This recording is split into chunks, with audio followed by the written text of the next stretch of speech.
दोस्तों, हमारे यहाँ ये वतीरा है कि जो सियासी लोग होते हैं वो अपने भांजे भतीजों को सरकारी मुलाजमतों पर भर्ती करवा देते हैं और उनके वो भांजे भतीजे चहेते लाडले जो हैं घर बैठे ही तनख्वाहें वसूल करते रहते हैं।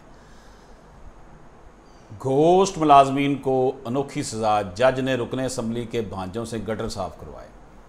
दादू का ये वाक़या है जी। घर बैठे सरकारी तनख्वाहें वसूल करने वाले एक रुकने असम्बली के भांजों से दादू के सेशन जज ने गटर साफ करवा लिए।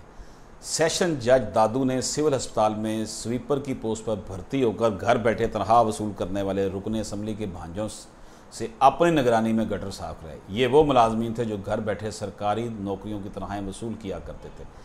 सोशल मीडिया पर वायरल वीडियो में इन लोगों को सेशन जज से माफ़ी मांगते और इनकी मिन्नत समाजत करते भी देखा गया, लेकिन सेशन जज किसी को खातर में ना लाए और उन्हें कहा कि जनाब तुम इसकी तनख्वाह लेते हो गटर साफ़ करने की, चलो गटर साफ़ करो।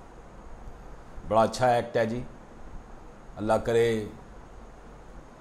हुक्मरान अशराफिया जो है वो उनको किबला उनका दुरुस्त हो। इजाज़त दीजिए। अल्लाह हाफिज़।